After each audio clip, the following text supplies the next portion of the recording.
Hello friends, ABMP YouTube channel means अनुभव biomaterial points YouTube channel में आप लोगों का बहुत बहुत स्वागत है। इसके पहले वीडियो में आपने सेल के बारे में स्टडी किया और उस सेल को जो है किसने सबसे पहले देखा और उसके विभिन्न भागों या सेल ऑर्गन्स के बारे में उसमें देखा था कि कौन कौन से सेल ऑर्गन पाए जाते हैं। तो वहाँ पर आपको माइटोकॉन्ड्रिया बताया गया और क्लोरोप्लास्ट भी बताया गया था। तो आज यहाँ पर हम पढ़ेंगे प्लास्टिड्स के बारे में, लवक के बारे में। लवक कितने प्रकार के होते हैं और उसमें हम आपके यहाँ पर पढ़ेंगे कि हरित लवक जो है वह दिखने में कैसा दिखाई देता है, मीन्स संरचना उसकी कैसी होती है, उसका केमिकल कंपोजिशन कैसा होता है, उसकी मैकेनिज्म जो है किस प्रकार की होती है। तो यहाँ पर जो लवक है, लवक की खोज सबसे पहले हेकल नामक वैज्ञानिक ने सन 1865 में की थी। लवक जो होते हैं यह मुख्यतया रंगों के आधार पर तीन प्रकार के होते हैं: वर्णी लवक, अवर्णी लवक और हरित लवक। वर्णी लवक किसको कहते हैं? ये लवक ऐसे लवक होते हैं जो कलरफुल होते हैं, क्रोमोप्लास्ट इनको इंग्लिश में कहा जाता है। उसके बाद में यहाँ बात करते हैं कि क्रोमोप्लास्ट या वर्णी लवक कहाँ पर पाए जाते हैं। तो यह पुष्पों की पंखुड़ियों में तथा जो तरुण पत्तियाँ होती हैं उनमें ये पाए जाते हैं। इसीलिए जो पत्तियाँ होती हैं, जो पंखुड़ियाँ होती हैं वो कलरफुल होती हैं और कलरफुल होने के कारण इनको क्रोमोप्लास्ट या वर्णी लवक कहा जाता है। यहाँ पर दूसरे हम प्लास्टिड्स या लवक की बात करें तो दूसरा लवक आपका होता है अवर्णी लवक, जिसको ल्यूकोप्लास्ट कहा जाता है। ल्यूकोप्लास्ट कलरलेस होता है, रंग विहीन होता है। यह जैसे भ्रूण या बीजों में या भूमिगत जड़ में इत्यादि जगहों पर पाया जाता है जहाँ पर सूर्य का प्रकाश नहीं पहुँच पाता है। उन जगहों पर अवर्णी लवक पाया जाता है, अर्थात रंगहीन जो लवक होता है वह पाया जाता है। तो यहाँ पर हम बात करते हैं कि ये जो संरचना आपको दिख रही है ये हरित लवक की है। तो अवर्णी लवक जो होते हैं वो मुख्यतः कितने प्रकार के होते हैं? 3 प्रकार के होते हैं। अवर्णी लवक जो है कितने प्रकार के होते हैं? 3 प्रकार के होते हैं। यहाँ पर जो एमाइलोप्लास्ट जो लवक होता है, यहाँ पर आप देख रहे हैं, ये आपकी जो संरचना है ये हरित लवक की है, लेकिन हम इस समय पढ़ रहे हैं अवर्णी लवक। और अवर्णी लवक के 3 भाग होते हैं या 3 प्रकार के होते हैं। पहला होता है एमाइलोप्लास्ट। जो एमाइलोप्लास्ट होता है यहाँ पर उसमें स्टार्च या मंड का निर्माण होता है, या जैसे धान, गेहूँ, आलू इत्यादि जगहों पर पाया जाता है। और इनमें जो है लैमेली जो होते हैं नहीं पाई जाती हैं। किसमें लैमेली नहीं पाई जाती हैं? अवर्णी लवक में। यहाँ पर बात करते हैं, दूसरा होता है एलायोप्लास्ट। एलायोप्लास्ट में वसा का संश्लेषण होता है। यह तिलहन में या जैसे सरसों, सूरजमुखी इन तरह के पौधों में या तिलहन वाले पौधों में इनका संश्लेषण होता है।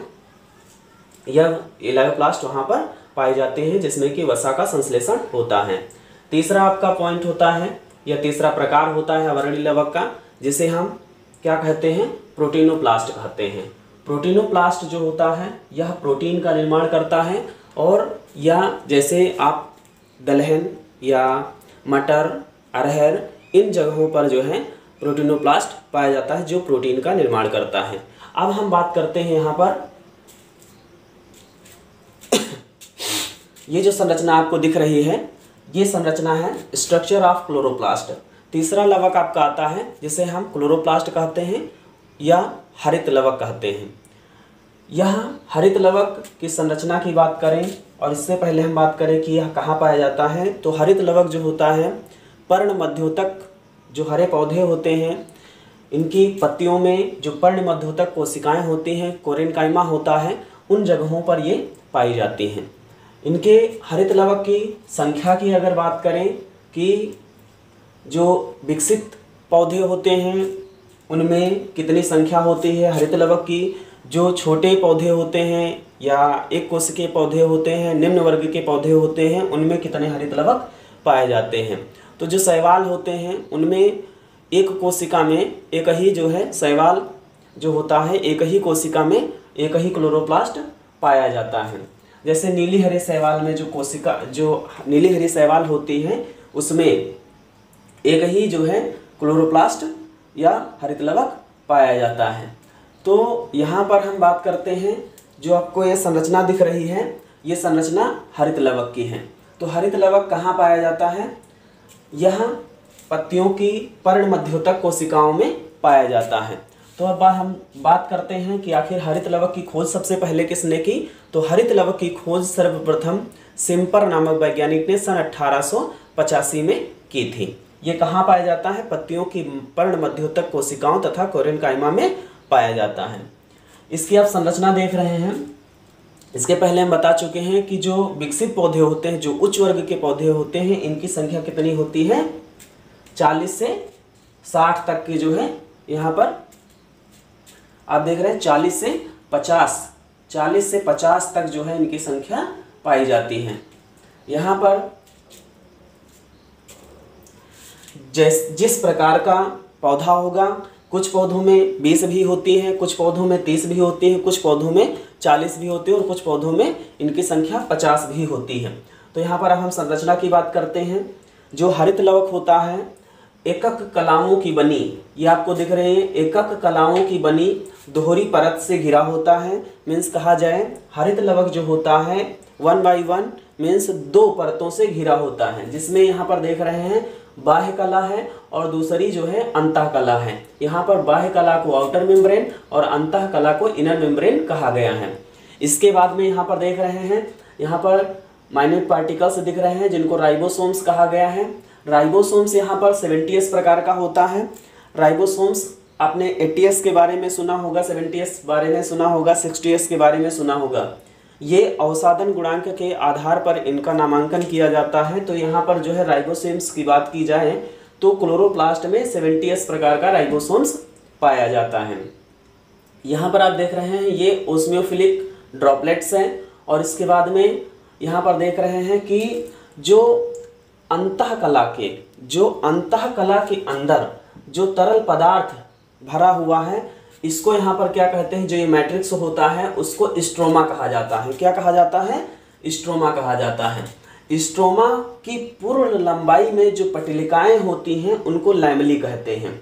ये लैमेली जो होती हैं इनके ऊपर जो पटलिकाओं के बने हुए ढेर जैसी जो संरचनाएं आपको दिख रही हैं इनको ग्रेनम कहा जाता है। और इनकी जो संख्या होती है ये विकसित पौधों की बात करें तो इनकी संख्या विकसित पौधों में जो एक हरित लवक में इनकी संख्या कितनी होती है? 40 से 60 तक होती है। अब हम बात करते हैं कि ये जो हरे शैवाल होते हैं उनमें ये ग्रेनम नहीं पाए जाते हैं, ग्रेनम उसमें अनुपस्थित होते हैं। यहाँ पर जो लैमेली फैली हुई हैं, लैमेली के ऊपर सिक्कों के बने हुए ढेर जैसी जो संरचना दिख रही है इसको ग्रेनम कहते हैं। क्या कहते हैं? ग्रेनम कहते हैं। ग्रेनम में से एक सिक्के को थैलेकॉइड कहा जाता है। क्या कहा जाता है? थैलेकॉइड। थैलेकॉइड शब्द का प्रयोग सर्वप्रथम मेंक नामक वैज्ञानिक ने सन 1961 में किया था। थैलेकॉइड जो होते हैं एक सिक्के सदृश संरचनाएं होती हैं और इनमें जो है सूक्ष्म दाने पाए जाते हैं जिनको क्या कहते हैं? क्वांटासोम कहते हैं।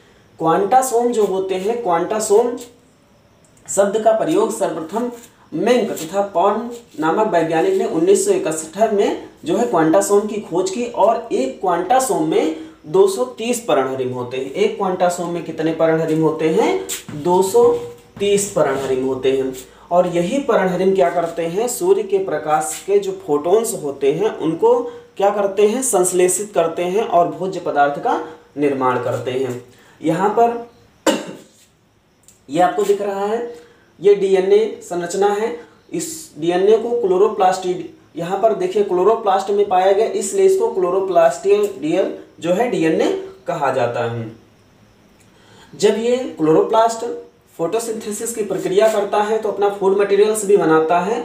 और फूड मटेरियल्स जो यहाँ पर दिख रहे हैं आपको स्टार्च ग्रेन्स दिख रहे हैं, ये क्लोरोप्लास्ट के द्वारा जो है फोटोसिंथेसिस प्रक्रिया के द्वारा बनाया गया फूड मटेरियल्स हैं।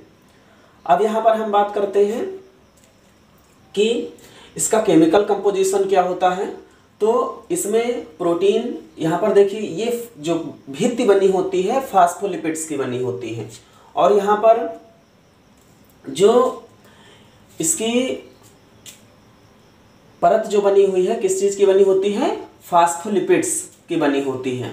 ये फास्फोलिपिड्स जो होते हैं यहाँ पर कितने प्रतिशत होते हैं, फास्फोलिपिड्स 23 से 25% इसमें पाए जाते हैं। फास्फोलिपिड्स का प्रतिशत कितना होता है, 25 से 30% होता है। इसमें प्रोटीन कितने प्रतिशत होती है, 40 से 50% होती है। इसमें प्रोटीन कितने प्रतिशत होती है, 40 से 50% होती है। पर्णहरिम जो होती है इनकी 2 से, पर्णहरिम की जो मात्रा होती है जो प्रतिशत में होती है 3 से 10% होती है, और आरएनए 2 से 5% होता है, डीएनए कुछ मात्रा होती है। इसके अलावा यहाँ पर जो कैरोटीनॉइड जो होता है 1 से 2%, और एंजाइम तथा कुछ कोएंजाइम जो होते हैं, जो एंजाइम तथा कोएंजाइम होते हैं उनकी कुछ मात्रा होती है। इसके अलावा जैसे आपका Fe है, Zn है, Mn है, CO है, बहुत सारे मिनरल्स जो होते हैं वो भी यहाँ पर कुछ मात्रा में पाए जाते हैं। अब इनका अगर हम बात करें कि इनकी लंबाई चौड़ाई क्या होती है, तो ये 5 से 20 माइक्रोन लंबे और 2 से 4 माइक्रोन चौड़े होते हैं। ये इनकी यहाँ पर संरचना और केमिकल कंपोजिशन होता है। उसके बाद में हम बात करें, यह ऐसा सेल ऑर्गन होता है जिसमें स्व-द्विगुणन की क्षमता होती है। किस लिए, क्योंकि यहाँ पर जो है आपका डीएनए मौजूद है, और due to present of DNA इसमें डुप्लीकेशन की क्षमता मौजूद होती है। इसीलिए इसको जो है क्या कहा जाता है, अर्ध रूप से स्वशासित कोशिकांग कहा जाता है। इसमें स्व-द्विगुणन की क्षमता होने के कारण अर्ध रूप से स्वशासित कोशिकांग कहा जाता है। एक तो ये नाम होता है, दूसरा इसको क्लोरोप्लास्ट कहते हैं, और इसके बाद में यह कोशिका का सबसे बड़ा अंग होता है, जिसे हम सबसे बड़ा कोशिकांग कहते हैं, means largest cell organ within cell. उसके बाद में यह पौधे में अगर ना हो तो पौधा अपना भोजन सिंथेसाइज्ड नहीं कर पाता है, क्योंकि जिस जगह पर क्लोरोफिल एब्सेंट होता है वहाँ पर प्रकाश संश्लेषण की क्रिया संपन्न नहीं हो पाती है, क्योंकि सूर्य का प्रकाश मिल जाता है, जल मिल जाता है, CO2 मिल जाती है, लेकिन चौथा जो रॉ मटेरियल जो फैक्टर होता है वो क्लोरोफिल एब्सेंट होती है। इसलिए वहाँ पर फोटोसिंथेसिस की प्रक्रिया संपन्न नहीं हो पाती है और पौधे अपना भोजन स्वयं नहीं बना पाते हैं। तो ये पौधे जो के अंदर भोजन बनाने का भी काम करता है, इसीलिए इसको क्या कहा जाता है, इसको जो है कोशिका का रसोई घर भी कहा जाता है। क्या कहा जाता है, कोशिका का रसोई घर कहा जाता है। तो यहाँ पर देखिए आपके कितने सारे क्वेश्चन निकलते हैं। सबसे पहले हम बात करते हैं, एक बार फिर से रिवाइज करते हैं कि लवक कहाँ पाए जाते हैं, लवक पौधों में पाए जाते हैं। लवक की खोज किसने की, लवक की खोज हेकल नामक वैज्ञानिक ने सन 1865 में की थी। लवक कितने प्रकार के होते हैं, लवक 3 प्रकार के होते हैं रंगों के आधार पर, अवर्णी लवक, वर्णी लवक और हरित लवक। वर्णी लवक रंग बिरंगे होते हैं, जैसे पुष्पों की पंखुड़ियों और पौधों की तरुण पत्तियों में पाए जाते हैं। अवर्णी लवक ये भूमिगत तनों, बीजों और 6 जो जनन कोशिकाएं होती हैं या विभाज्यता की कोशिकाएं होती हैं, उन जगहों पर अवर्णी लवक पाए जाते हैं जहां पर प्रकाश नहीं पहुंच पाता है। इसके बाद हम बात करते हैं हरित लवक कहाँ पाया जाता है। तो हरित लवक जो होता है पौधों की जो पत्तियां होती हैं, पत्तियों की पर्णमध्योतक कोशिकाओं तथा तनों के कोरेनकाइमा में पाए जाते हैं। इनका प्रमुख कार्य होता क्या है, ये भोजन का निर्माण करते हैं। किसकी सहायता से, विद द हेल्प ऑफ जो फोटोसिंथेसिस होती है, इस प्रक्रिया के माध्यम से फूड मटेरियल सिंथेसाइज्ड करते हैं। अब यहाँ पर हम बात करते हैं, देखिए कुछ ऐसे प्लास्टिड्स होते हैं, जैसे आपका जो अवर्णी लवक होता है, यह सूर्य की उपस्थिति में अगर कुछ समय तक रहता है तो सूर्य को ग्रहण करने के बाद में यह हरित लवक में कन्वर्ट हो जाता है। किस प्रकार से इसको हम समझेंगे, जैसे आपको मालूम होगा जब टमाटर में पुष्प निकलता है उसके बाद जब टमाटर हमें दिखाई देता है तो वह रंगहीन होता है। रंगहीन क्यों होता है? क्योंकि इसके पहले आपने अभी पढ़ा है कि जो अवरणी लवक होता है यह विभाज्योत्तक कोशिकाओं और लिंग कोशिकाओं में पाया जाता है, या फिर वहां पर भी पाया जाता है जहां पर प्रकाश नहीं पहुंचता है। तो जो पुष्प था, पुष्प के अंदर जो फल था उसमें प्रकाश नहीं पहुंच रहा था, इसलिए वह रंगहीन हुआ, मीन्स वहां पर अवरणी लवक होगा। अब जब यह कुछ समय के बाद में या कुछ समय तक धूप के संपर्क में रहता है तो यह धीरे धीरे आप देखते होंगे कि यह टमाटर जब बड़ा होता जाता है कुछ समय के बाद हम देखते हैं इसका रंग हरा हो जाता है। इससे स्पष्ट हुआ कि पहले तो इसमें अवरणी लवक था, फिर प्रकाश के संपर्क में रहते हुए यह वर्ण इसमें हरित लवक में बदल गया। इसके बाद में हरित लवक क्या करता है, कुछ समय और रुकता है और सूर्य के प्रकाश में कुछ समय रहने के उपरांत यह किस में बदल जाता है, वर्णी लवक में बदल जाता है। यही कारण होता है कि जब टमाटर पक जाता है तो हमें लाल रंग का दिखाई देता है। तो इस प्रकार से आप समझ चुके होंगे कि हरित लवक का कार्य क्या होता है। तो हरित लवक का प्रमुख कार्य जो है, जितने भी लवक होते हैं ये सब भोजन में बनाने का कार्य करते हैं। जैसे अभी हमने आपको बताया अवरणी लवक में जैसे एमाइलो प्रोटीन है आपका, उसके बाद में यहाँ पर प्रोटीनोप्लास्ट है और इलायोप्लास्ट है। ये सब क्या करते हैं, जो आपका इमाइलोप्लास्ट है मंड का निर्माण करता है और जो इलायोप्लास्ट है ये वसा का निर्माण करता है और प्रोटीनोप्लास्ट जो होता है प्रोटीन का निर्माण करता है। तो इस प्रकार से सभी जो यहाँ पर लवक दिए गए हैं उनका एक स्पेसिफिक कार्य होता है।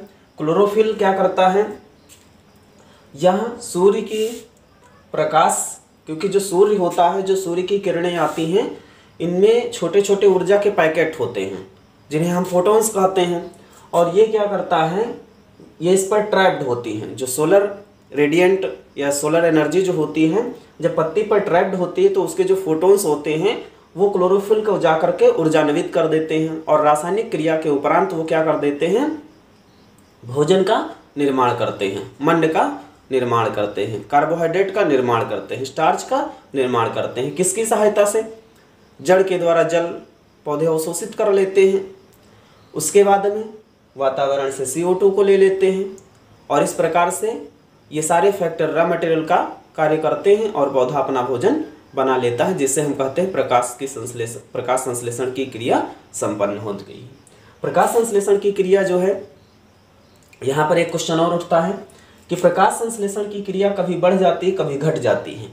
तो ये हमारी वातावरणीय दशाओं या हमारे वातावरण में CO2 की सांद्रता पर भी निर्भर करती है, क्योंकि जब हमारे वायुमंडल में वातावरण में CO2 की सांद्रता बढ़ जाती है तो पौधों की जो फोटोसिंथेसिस जो रेट होती है वो भी बढ़ जाती है। कारण क्या होता है कि अगर ऐसा ना हो तो वायुमंडल में या वातावरण में कार्बन डाइऑक्साइड की सांद्रता बढ़ जाए, जिससे कि होगा क्या, कई जंतु जातियां इससे बहुत ज़्यादा प्रभावित होंगी। तो इसीलिए जब कार्बन डाइऑक्साइड की सांद्रता बढ़ जाती है तो उस समय जो प्रकाश संश्लेषण की क्रिया होती है इसकी दर भी बढ़ जाती है, जिससे हमारा कार्बन डाइऑक्साइड की जो सांद्रता होती है, कार्बन डाइऑक्साइड और ऑक्सीजन का जो अनुपात होता है वो बैलेंस बना रहता है और जीवधारियों को, जंतुओं को नुकसान नहीं होता है। दूसरी बात हम बात करते हैं कि रात्रि के समय, जैसे बताया जाता है कि रात्रि के समय या रात्र में हमें पेड़ के नीचे नहीं सोना चाहिए। उसका कारण क्या होता है कि पेड़ जो होते हैं दिन के समय तो प्रकाश संश्लेषण की प्रक्रिया करते हैं, जिससे प्रकाश संश्लेषण की जब क्रिया करते हैं तो वातावरण से कार्बन डाइऑक्साइड लेते हैं और ऑक्सीजन मुक्त करते हैं। क्योंकि श्वसन में प्रत्येक जीवधारी ऑक्सीजन लेता है और कार्बन डाइऑक्साइड निष्कासित करता है।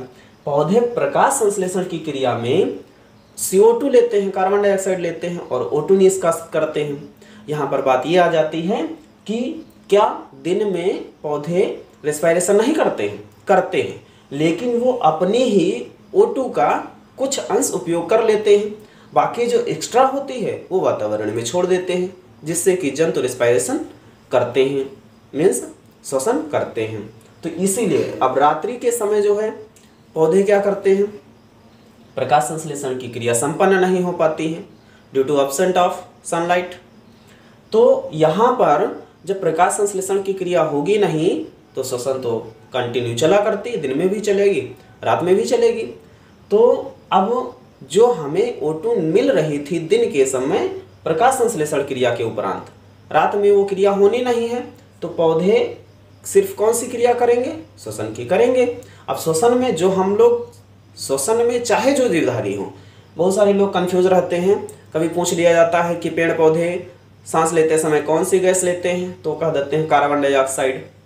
पेड़ पौधे हो चाहे छोटा जीवधारी हो चाहे बड़ा जीवधारी हो, प्रत्येक जीवधारी श्वसन करते समय ऑक्सीजन ही ग्रहण करता है, क्योंकि श्वसन एक ऐसी जैविक प्रक्रिया है जिसमें भोजन को जलाना होता है और भोजन हमेशा ऑक्सीजन से ही जलता है। तो इसलिए हमेशा याद रखें कि श्वसन कोई भी जीवधारी करे वो हमेशा ऑक्सीजन ही ग्रहण करेगा। कार्बन डाइऑक्साइड पौधे ग्रहण करते हैं लेकिन श्वसन के लिए नहीं, भोजन बनाने के लिए करते हैं। तो अगर यह वीडियो पसंद आया हो तो इस वीडियो को लाइक करें।